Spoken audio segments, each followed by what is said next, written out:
والصلاة والسلام على سيد الأنبياء والمرسلين محمد وآله وأصحابه أجمعين أما بعد قال الله تبارك وتعالى أعوذ بالله من الشيطان الرجيم بسم الله الرحمن الرحيم يا أيها المدثر قم فأنذر وربك فكبر وثيابك فطهر والرجز فاهجر صدق اللہ العظیم۔ اللہم صلی علی سیدنا محمد وعلی آل سیدنا محمد وبارک وسلم۔ اللہم صلی علی سیدنا محمد وعلی آل سیدنا محمد وبارک وسلم۔ اللہم صلی علی سیدنا محمد وعلی آل سیدنا محمد وبارک وسلم۔ عزیزان محترم، معزز بزرگوں، قابل احترام بھائیوں، ربیع الاول کا یہ تیسرا جمعہ ہے اور آپ حضرات کے سامنے یہ ذکر کیا گیا تھا کہ ربیع الاول میں 5 جمعے ہیں اور ان 5 جمعوں کے اندر نبی کریم صلی اللہ علیہ وسلم کی سیرت مبارکہ کو مختصر انداز میں پیش کیا جائے گا۔ پہلے جمعے میں آپ کے سامنے ذکر کیا گیا کہ سیرت رسول صلی اللہ علیہ وسلم پڑھنا مسلمانوں کے لیے کیوں ضروری ہے۔ دوسرے جمعے میں ذکر کیا گیا نبی کریم صلی اللہ علیہ وسلم کی پیدائش کے واقعے کو، اور پھر اس کے بعد آپ صلی اللہ علیہ وسلم کی ابتدائی زندگی، نبوت سے پہلے تک کے حالات کو گزشتہ جمعہ ذکر کیا گیا۔ اب اس موقع پر جو ذکر کرنا ہے وہ وحی کے آغاز سے لے کر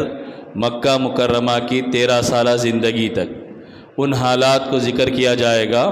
اس کے بعد انشاءاللہ آئندہ مدنی زندگی کو ذکر کریں گے۔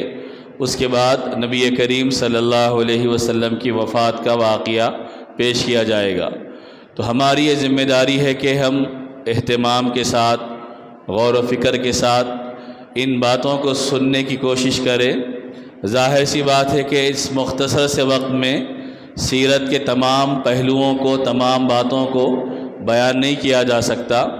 ممکن ہے جتنا کوشش کی جائے ان واقعات کے اہم جو حصے ہیں یا اللہ کے نبی سرور دو عالم صلی اللہ علیہ وسلم کی زندگی کے جو اہم پہلو ہے ان واقعات کا بس تذکرہ آپ حضرات کے سامنے کیا جائے گا۔ وہ بھی اس لیے چونکہ ہم لوگ ربیع الاول کے مہینے میں اللہ کے نبی صلی اللہ علیہ وسلم کی پیدائش کا جشن تو مناتے ہیں، لیکن آپ کی سیرت کا پیغام کیا ہے، آپ دنیا میں کیوں آئے اور آپ کی زندگی کیسے تھی، ان چیزوں سے ہم لوگ واقف نہیں رہتے۔ تو ایک بحیثیت امتی ہم میں سے ہر فرد کی یہ ذمہ داری ہے کہ ہم اپنے آقا و مولا سیدنا محمد رسول اللہ صلی اللہ علیہ وسلم کی مبارک زندگی سے واقف ہوں، ان کے شب و روز سے واقف ہوں۔ تو بہرحال یہ لمبے موضوعات ہے، اس کو بالکل سمیٹ کر اور مختصر انداز میں آپ کے سامنے ذکر کیا جا رہا ہے۔ آج جو تذکرہ ہے وہ اللہ کے نبی صلی اللہ علیہ وسلم کے اوپر وحی کا جو سلسلہ شروع ہوا وہاں سے تذکرہ ہوگا۔ نبی کریم صلی اللہ علیہ وسلم نے 40 سال معاشرے میں مکے کے، سماج میں مکے کے گزارے۔ لوگوں نے آپ کے اخلاق کی تعریف کی، آپ کی عادتوں کی تعریف کی، اور ہر اعتبار سے وہ آپ کو سچا اور امانت دار کہتے۔ آخری جب 40 سال کا عرصہ گزر گیا اور نبوت کا آغاز ہونے والا تھا، وہ عظیم ذمہ داری آپ کے اوپر ڈالے جانے والی تھی کہ جس کے لیے آپ کو دنیا میں بھیجا گیا، ساری انسانیت کی ہدایت کے لیے، ساری انسانیت کی رہبری کے لیے، ساری انسانیت کی نجات کے لیے آپ کو بھیجا گیا۔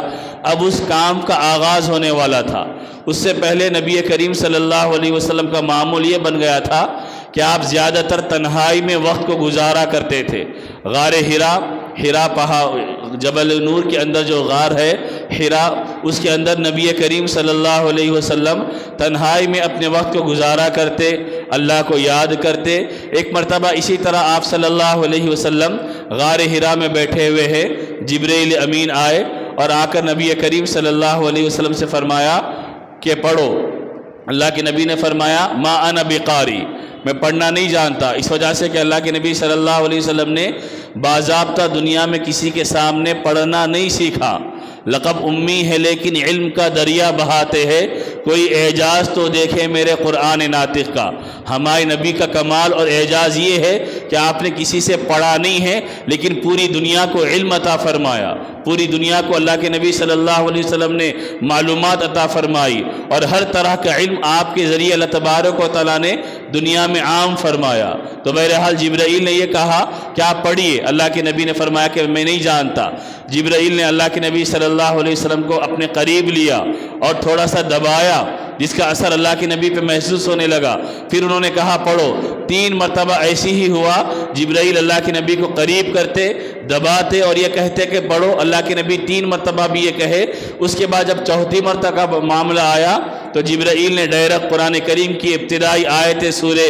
علق کی پڑھ کر سنائی، اقرأ بسم ربک الذی خلق خلق الانسان من علق اقرأ وربک الاکرم الذی علم بالقلم، اور یہ کہا کہ آپ ان آیتوں کو پڑھیے، دہرائیے۔ اللہ کے نبی صلی اللہ علیہ وسلم نے ان آیتوں کو پڑھا اور دہرایا۔ اس کے بعد جبرائیل غائب ہو گئے، نبی کریم صلی اللہ علیہ وسلم پر عجیب و غریب کیفیت طاری ہو گئی، اور آپ صلی اللہ علیہ وسلم گھبراہٹ کے عالم میں اپنے گھر آئے اور ام المؤمنین سیدہ خدیجۃ الکبریٰ رضی اللہ عنہا سے فرمایا زملونی زملونی، مجھے چادر اڑا دو۔ اللہ کے نبی کو آپ کی وفا شعار بیوی حضرت خدیجہ رضی اللہ عنہ نے چادر اڑائی، اللہ کے نبی کچھ دیر آرام فرمائے، وہ کیفیت ختم ہو گئی، اور جب اٹھ کر بیٹھے تو حضرت خدیجہ نے پورا واقعہ پوچھا، تو اللہ کے نبی نے پورا غار ہرا میں جو واقعہ پیش آیا تھا اس کو تفصیل کے ساتھ بیان کیا۔ حضرت خدیجہ نے اللہ کے نبی کو تسلی دی، اطمینان دلایا، آپ گھبرائیے مت، آپ کو نقصان نہیں ہوگا، آپ تو رشتہ داروں کے حقوق ادا کرتے ہیں، غریبوں کو کما کر دیتے ہیں، مجبوروں کا بوجھ اٹھاتے ہیں، مہمان نوازوں کا اکرام کرتے ہیں، راستہ بھٹکے ہوئے لوگوں کو راستہ دکھاتے ہیں، لہٰذا آپ کو کچھ نقصان نہیں ہوگا۔ لیکن اللہ کے نبی کی مزید تسلی کے لیے اور اطمینان کے لیے وہ اپنے چچا زاد بھائی ورقہ ابن نوفل کے پاس لے کر آئی۔ ورقہ ابن نوفل اس زمانے جاہلیت میں عیسائی مذہب کے مطابق توحید پر جینے والے انسان تھے، اور بالکل آخری بوڑھے ہو چکے تھے، تورات جانتے تھے، انجیل جانتے تھے، اور اس کو عربی میں لوگوں کو ترجمہ کر کے بتاتے تھے۔ تو وہ جب اپنے چچا زاد بھائی کے پاس لے کر آئی اور اللہ کے نبی صلی اللہ علیہ وسلم نے ورقہ ابن نوفل کے سامنے پورا واقعہ ذکر فرمایا، تو ورقہ ابن نوفل نے کہا مبارک ہو، وہ آپ کے پاس آنے والا وہ اللہ کا فرشتہ جبرائیل ہے جو اللہ کے پیغام کو لے کر اللہ کے نبیوں کے پاس آتا رہا ہے۔ آپ اس امت کے آخری نبی ہے، اگر جس وقت آپ نبوت کا اظہار کریں گے، اگر میں رہوں گا تو میں آپ کا پورا ساتھ دوں گا، اور ایک وقت وہ بھی آئے گا کہ لوگ آپ کو آپ کے شہر سے نکال دیں گے۔ اللہ کے نبی نے حیرت سے پوچھا کیا مجھ کو میرے لوگ نکال دیں گے؟ چونکہ اللہ کے نبی نے یہی دیکھا تھا کہ لوگ آپ کو چاہتے ہیں، آپ پہ جان نچھاور کرتے ہیں، آپ سے محبت کرتے ہیں، آپ کے اخلاق کے اعتراف کرتے ہیں۔ تو اللہ کے نبی نے یہ فرمایا او مخرجیہ، کیا مجھے نکال دیا جائے گا؟ تو ورقہ ابن نوفل نے کہا ہاں، جس نے بھی نبوت کا اعلان کیا، لوگوں کے سامنے حق کا اظہار کیا، تو قوم نے ان کو ستایا، پریشان کیا، اور مجبوراً ان کو اپنے شہر کو چھوڑنا پڑا۔ بہرحال یہ پورا واقعہ ہوا، کچھ دن تک اللہ تبارک و تعالیٰ کچھ مدت تک وحی کے سلسلے کو روک دیا، اور وحی کا سلسلہ آنا رک گیا۔ اللہ کے نبی صلی اللہ علیہ وسلم بے چین و بے قرار ہے۔ اس کے بعد پھر وحی کا آغاز ہوا، یا ایھا المدثر قم فانذر وربک فکبر وثیابک فطہر۔ اللہ نے ان آیتوں کو نازل فرمایا، اے چادر میں لپٹے ہوئے اٹھو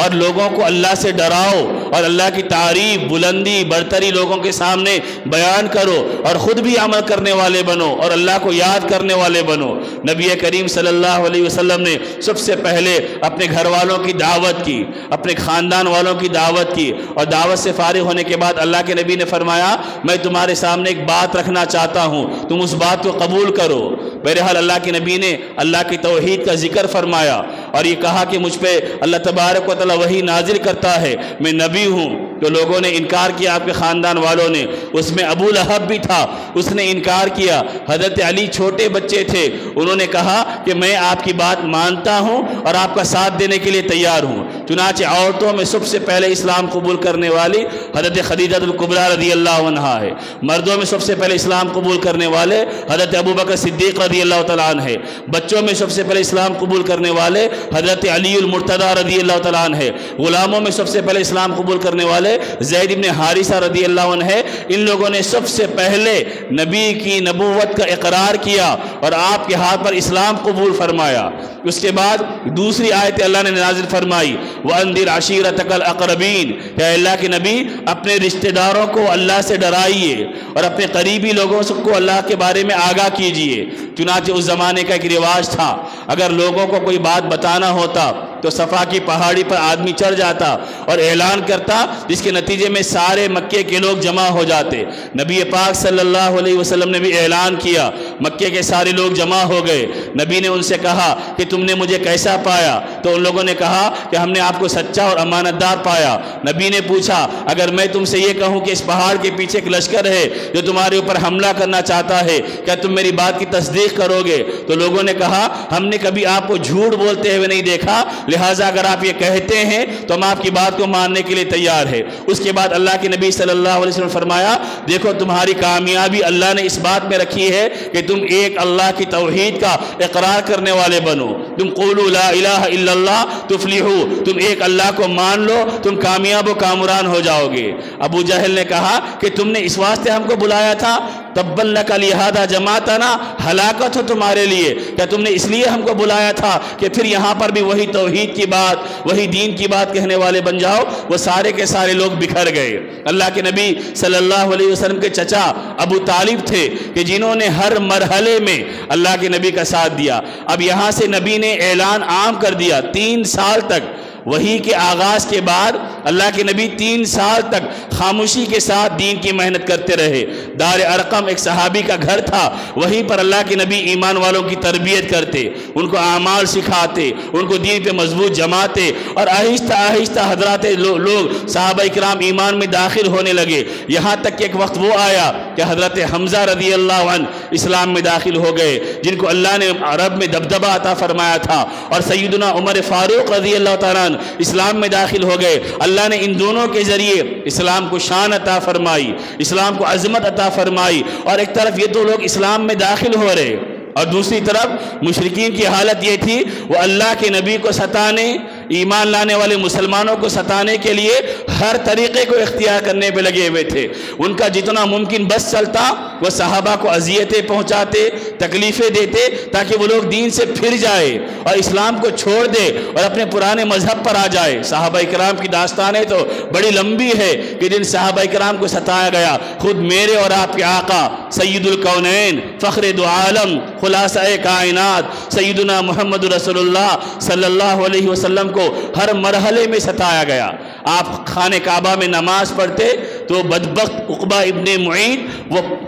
کپڑے کا ایک پھندا لا کر اللہ کے نبی کے گلے میں ڈال دیتا اور پیچھے سے کھینچتے رہتا، اللہ کے نبی کے جس سے گلا دب جاتا۔ ایک مرتبہ یہ سارے لوگ بیٹھے ہوئے ہیں، مکہ کے بڑے بڑے ظالم جابر بادشاہ سردار لوگ بیٹھے ہوئے ہیں، نبی کریم صلی اللہ علیہ وسلم خانہ کعبہ کے صحن میں نماز پڑھ رہے۔ ابو جہل نے کہا، میری خواہش یہ ہے کہ کوئی جا کر اونٹ کی گندگی اوجڑی لے کر آئے اور محمد کے اوپر ڈال دے۔ تو ابو جہل کا دوست تھا عقبہ ابن معیط، اس نے کہا کہ کام میں کروں گا۔ وہ منحوس گیا اور اونٹ کی اوجڑی لے کر آیا اور اللہ کے نبی صلی اللہ علیہ وسلم سجدے کی حالت میں تھے، آپ کے جسم مبارک پر رکھ دیا۔ اللہ کے نبی صلی اللہ علیہ وسلم پر بوجھ پڑ گیا اور گندگی آ گئی۔ حضرت فاطمہ رضی اللہ عنہا چھوٹی صاحبزادی ہے، ان کو معلوم ہوا، وہ دوڑتے ہوئے آئی اور کسی طرح وہ گندگی کو ہٹایا، اپنے چھوٹے چھوٹے ہاتھوں سے اپنے والد محترم سید الکونین فخر دو عالم سیدنا محمد رسول اللہ صلی اللہ علیہ وسلم کے چہرے مبارک کو صاف کیا۔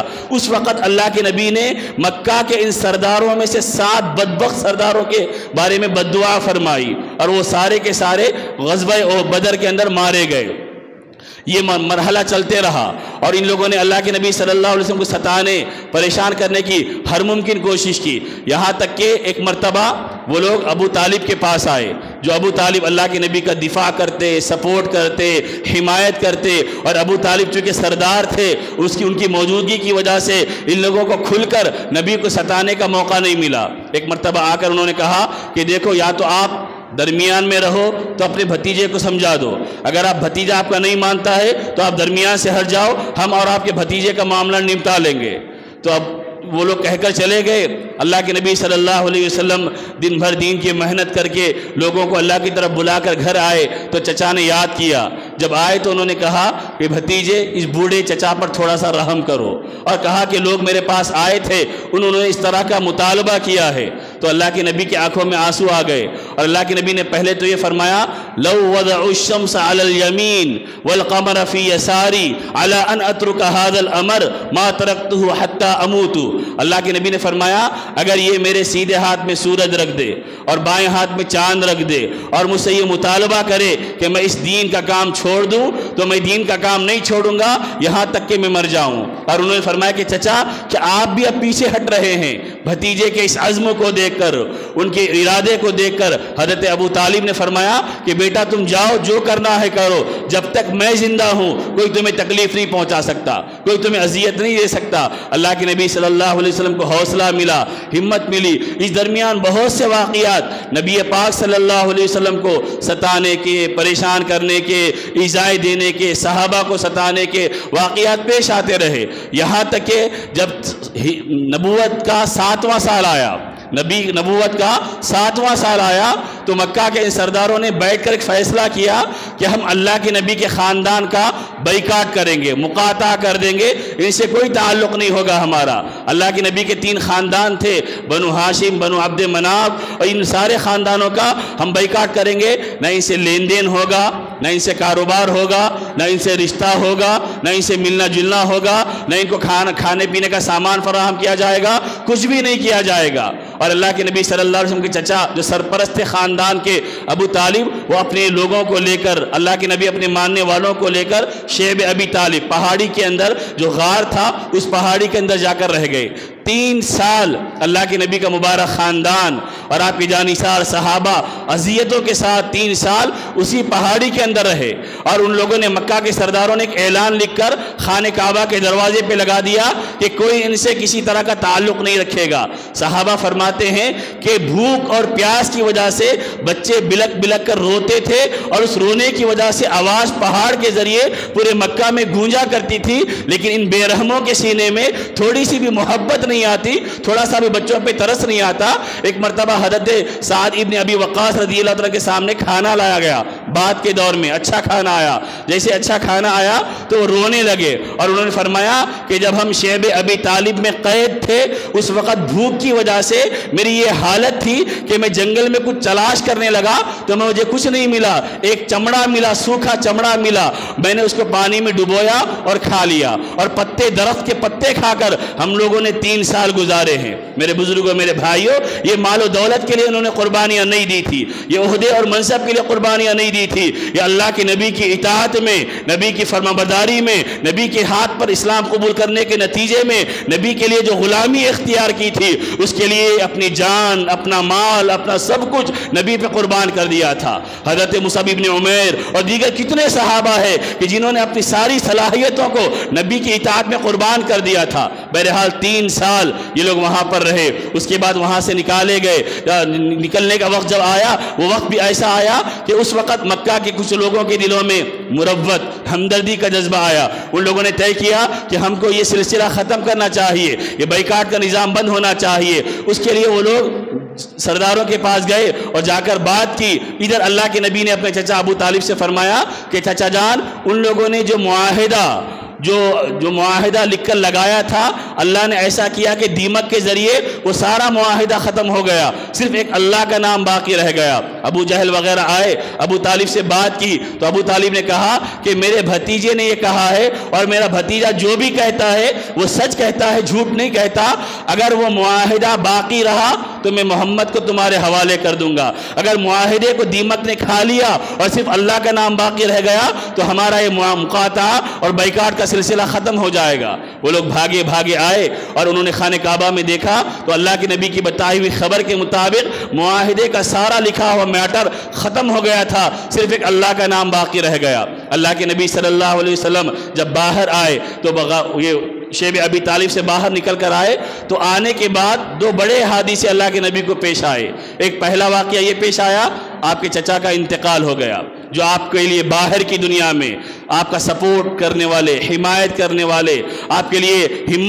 ہمت کا ذریعہ تھے کہ جن کی موجودگی میں مشرکین کو آپ کو ستانے کا موقع نہیں ملتا۔ دوسرا، اللہ کے نبی صلی اللہ علیہ وسلم چچا کے انتقال کے 2-3 دن کے بعد آپ کی وفا شعار بیوی رفیقہ حیات ام المؤمنین حضرت خدیجہ الکبریٰ رضی اللہ عنہ کا انتقال ہو گیا۔ اللہ کے نبی کو اتنا صدمہ ہوا ان دونوں سہاروں کے اٹھ جانے سے کہ چونکہ باہر چچا کی وجہ سے لوگوں کو موقع نہیں ملتا ستانے کا، اور دن بھر جب آپ کام کر کے آتے، دین کی محنت کر کے آتے، لوگوں کی تکلیفوں کو سہ کر آتے، تو گھر آنے کے بعد آپ کو تسلی دینے والی، آپ کی ہمت بڑھانے والی، آپ کا حوصلہ بڑھانے والی وہ آپ کی بیوی حضرت خدیجہ الکبریٰ رضی اللہ عنہا تھے۔ جب ان دونوں کا انتقال ہوا تو اللہ کے نبی نے فرمایا یہ سال عام الحزن ہے، غم کا سال ہے کہ میرے لیے اتنے بڑے صدمے ہوئے۔ اس کے بعد اللہ کے نبی کے دل میں یہ ارادہ ہوا کہ مکہ کے لوگ تو مجھے ستا رہے ہیں، پریشان کر رہے ہیں، اب کیوں نہ میں طائف کو جاؤں جہاں سے میرا خاندانی رشتہ اور تعلق ہے، میں جا کر ان لوگوں کو دین کا پیغام پہنچاؤں گا، شاید یہ لوگ میری بات کو مان لے۔ اللہ کے نبی اس ارادے سے اپنے غلام حضرت زید بن حارثہ رضی اللہ عنہ کو لے کر طائف کا سفر کیے، وہاں کے سرداروں سے جا کر ملے، لیکن وہ اتنے بدبخت نکلے کہ انہوں نے مکہ کے ظالموں سے بڑھ کر فخر دو عالم سیدنا محمد رسول اللہ صلی اللہ علیہ وسلم پر ظلم کیا، اور آپ کے پیچھے پاگلوں کو، دیوانوں کو چھوڑ دیا کہ جو آپ کے مبارک جسم پر پتھر برسانے لگے، جس کے نتیجے میں پیارے آقا سیدنا محمد رسول اللہ صلی اللہ علیہ وسلم کا پورا جسم مبارک خون میں ڈوب گیا۔ چلنے کی آپ کے اندر ہمت نہیں ہے، آپ کے غلام نے آپ کو اپنے کندھے پر اٹھا لیا اور ایک جھاڑ کے نیچے آ کر بیٹھے، وہاں پر بھی پاگلوں نے آ کے آپ کو بھگایا۔ اس کے بعد اللہ کے نبی صلی اللہ علیہ وسلم کے پاس حضرت جبرائیل آئے اور کہا کہ اللہ کے نبی یہ پہاڑ کے 2 فرشتے ہیں، آپ اجازت دیجئے، آپ کے حکم کے مطابق یہ پہاڑ کے فرشتے اس طائف کی بستی کو ان پہاڑوں کے درمیان کچل دیں گے اور پیس کر رکھ دیں گے کہ جنہوں نے آپ پر ظلم کیا ہے، آپ پر زیادتی کی ہے، جو آپ انسانیت کی بھلائی کے لیے پیغام حق لے کر گئے تھے، وہ تو آپ کا اکرام کرتے، لیکن انہوں نے آپ کے ساتھ یہ بدسلوکی کا معاملہ کیا۔ میرے اور آپ کے نبی انسانیت کے محسن، ساری انسانیت کے خیرخواہ اور رحمت للعالمین صلی اللہ علیہ وسلم نے فرمایا کہ نہیں، میں ان کو بد دعا نہیں دوں گا، میں بد دعا دینے کے لیے نہیں آیا ہوں، میں تو رحمت بنا کر بھیجا گیا ہوں۔ میں یہ امید کرتا ہوں اگر یہ لوگ ایمان نہیں لائیں گے تو ان کی آنے والی نسلیں ایمان لائیں گی، اور اللہ نے کیا۔ طائف کے ان لوگوں کے نسلوں میں اللہ ایمان کو جاری فرمایا، ایمان کے محافظوں کو اور ایمان کے وفا شعاروں کو اللہ نے پیدا فرمایا۔ اس کے بعد اللہ کے نبی صلی اللہ علیہ وسلم یہ سارے حالات ہوئے، اللہ تبارک و تعالیٰ نے طائف کے واقعے کے بعد معراج کا سفر کروایا اور اللہ کے نبی کو آسمانوں پر بلایا اور دنیا والوں کو بتایا کہ میرے نبی کا مقام کتنا اونچا ہے، میرے نبی کا مرتبہ کتنا اونچا ہے، جن کو تم اکیلا تنہا سمجھ رہے ہو اور جن کی نظروں میں، جن کی تمہاری نظروں میں جن کی قدر و قیمت نہیں ہے، میرے پاس ان کا اتنا مقام و مرتبہ ہے کہ جو عظمت، جو فضیلت، جو سعادت میں نے اب تک کسی نبی کو عطا نہیں کی، وہ میں نے نبیوں کے سردار محمد رسول اللہ کو عطا کی ہے۔ اور جاگتی حالت میں جسم کے ساتھ اللہ کے نبی کو آسمانوں پہ بلایا گیا، جنت دکھائی گئی، جہنم سے آگاہ کیا گیا، اور اللہ نے انعامات سے نوازا، اور ساری عظمتوں کے ساتھ اللہ تبارک و تعالیٰ نے اپنے نبی کو نواز کر دنیا میں بھیجا۔ میرے بزرگوں، میرے بھائیوں، اس کے بعد اللہ کے نبی صلی اللہ علیہ وسلم نے مکے سے ہجرت مدینے کی طرف کرنا چاہا، اور اس کے لیے پہلے مکہ کے مشرکین نے آپ کو سارے مرحلے ہو گئے، کسی میں وہ کامیاب نہیں ہو سکے، اور اسلام تیزی کے ساتھ پھیلنے لگا، بڑھنے لگا، روز بروز غلامان مصطفیٰ کی تعداد میں اضافہ ہونے لگا۔ تو انہوں نے آخری میں یہ طے کیا کہ سب مل کر محمد رسول اللہ پہ قتل کا حملہ کریں گے تاکہ ان کا کام تمام کر دیا جائے۔ اللہ کے نبی کو معلوم ہو گیا، اللہ کے نبی صلی اللہ علیہ وسلم نے ہجرت کا فیصلہ کر لیا تھا۔ ہجرت کی رات اپنے ساتھی، اپنے چچا زاد بھائی اور اپنے داماد سید سیدنا علی المرتضیٰ رضی اللہ عنہ کو لٹایا اور اللہ کے نبی اپنے رفیق غار جانثار ساتھی سیدنا صدیق اکبر رضی اللہ عنہ کے ساتھ اپنے گھر سے نکل گئے اور جا کے غار ثور میں رہے۔ یہاں تک آپ کی مکی زندگی جو نبوت کے بعد کی تھی وہ آپ کے سامنے بالکل مختصر اشاروں میں ذکر کی گئی۔ انشاءاللہ آئندہ ہجرت اللہ کے نبی کی کیسے تھی، اس کے بعد مدینہ منورہ پہنچنے کے بعد اللہ کے نبی نے کیا کام کیے ہیں، مدینہ کی زندگی 10 سالہ زندگی اللہ کے نبی کی کیسے تھی، وہ آئندہ ذکر کی جائیں گی۔ اس کے بعد ایک جمعہ اور رہ جائے گا ربیع الاول کا، جس میں اللہ کے نبی کا حجۃ الوداع کا خطبہ جو موجودہ حالات میں مسلمانوں کو کیا پیغام دیتا ہے اس پر بھی روشنی ڈالی جائے گی، اور اللہ کے نبی کا سفر آخرت کیسے ہوا وہ بھی بیان کیا جائے گا۔ میرے بزرگوں، میرے بھائیوں، جب یہ عنوان شروع ہوا تھا میں نے آپ لوگوں سے کہا تھا کہ ہم اللہ کے نبی کی محبت میں ربیع الاول کے مہینے میں نہیں کرنے والے کام کرتے ہیں، لیکن جو کام کرنا ہے وہ کام ہم لوگ نہیں کرتے۔ ہم ٹھیک ہے بعض اوقات ممکن ہے کہ آپ نے واقعی محبت کے ساتھ آپ نے جشن منایا ہوگا، جلوس نکالا ہوگا، لیکن جلوس نکال دینا یہ کافی نہیں ہے، محبت میں نعرے لگا دینا یہ کافی نہیں ہے۔ آپ نے ذکر مبارک نبی کی پیدائش کا تو کر لیا ہے، لیکن اصل ذمہ داری یہ ہے کہ نبی بھیجے کیوں گئے تھے، نبی کی سیرت کیا ہے، نبی کی تاریخ کیا ہے، نبی نے 23 سال کی مختصر مدت میں کیسے اس کائنات میں انقلاب برپا کیا ہے، اور آج کی دنیا میں اگر ہم انقلاب برپا کرنا چاہتے ہیں تو ہمیں نبی کی سیرت، نبی کی حیات مبارکہ، نبی کی پاکیزہ زندگی کیا رہنمائی کرتی ہے اسے جاننا ضروری ہے۔ آج ہمارے پاس ایک شوق چل گیا ہے، ہر آدمی میلاد النبی کی مبارکبادی کا فلیکس ہی لگا رہا، مبارکبادی۔ میرے بھائیوں یہ لگا دینا آسان ہے، اصل یہ ہے کہ نبی کی اطاعت کا عہد کرنے والے بنو، نبی کی غلامی میں جینے کا عزم کرنے والے بنو۔ یہ ارادہ کرو کہ میں صرف 12 ربیع الاول کا مسلمان نہیں ہوں، میں صرف جشن و جلوس کا مسلمان نہیں ہوں، میں نبی کا امتی ربیع الاول کے حد تک نہیں ہوں، میں نبی کا امتی پوری زندگی کے لیے ہوں، میں نبی کا غلام پوری زندگی کے لیے بننا چاہتا ہوں۔ نوجوان بھی فکر کرے، مرد بھی فکر کرے، بڑے حضرات بھی فکر کرنے والے بنے کہ نبی کی سیرت سے روشنی حاصل کرنا، نبی کی سیرت سے زندگی کو بدلنے کی فکر کرنا یہ ہمارے سے تقاضا ہے، ہمارے سے تقاضا نہیں۔ یہ نہیں ہے کہ غیروں کا دیکھا دیکھی آپ بھی ناچنے والے بنے، ڈی جے کے سامنے ناچنے گانے والے بنے اور جھوم جھوم کر غیروں کے طریقوں کو اپنانے والے بنے۔ یہ میرے اور آپ کے آقا ساری انسانیت کے محسن فخر دو عالم سیدنا محمد رسول اللہ کا طرز نہیں تھا۔ ہم کو نبی کی سیرت کو صحیح معنی میں انسانوں کے سامنے پیش کرنا ہے، اگر نہیں پیش کریں گے میں اور آپ قصوروار رہیں گے۔ قیامت کے دن نبی ہم سے پوچھیں گے کہ تم نے میری تعلیمات کو عام کیوں نہیں کیا، تم نے میری سیرت کو کیوں نہیں جانا، تم نے کیوں نہیں بتایا ان لوگوں کو جو گمراہی کے دلدل میں پھنسے ہوئے تھے، جو بے راہ روی کا شکار تھے، جو سنتوں سے منہ موڑ کر جینے والے تھے۔ تمہارے سامنے میرا دین پامال ہوتے رہا، میری سنتوں کا جنازہ نکالے جاتا رہا، نوجوان سنتوں کا مذاق اڑاتے رہے، عورتیں اسلام کی تعلیمات کو فراموش کرتے رہی۔ تم محب رسول کا دعویٰ کرنے والے، تم عشق رسول کے نعرے لگانے والے، تم جشن و جلوس میں شریک ہونے والے، تم نے کیا کام کیا میرے دین کے لیے، میری شریعت کی حفاظت کے لیے، میری سنتوں کی بقا کے لیے؟ تو میرے بزرگوں، میرے بھائیوں، اس سیرت کو جانے بھی اور اس سیرت کا جو پیغام ہوگا اس پر عمل کرنے والے بھی بنے۔ دعا فرمائے کہ اللہ تبارک و تعالی کہنے سننے سے عمل کی توفیق عطا فرمائے۔ وآخر دعوانا ان الحمد للہ رب العالمین۔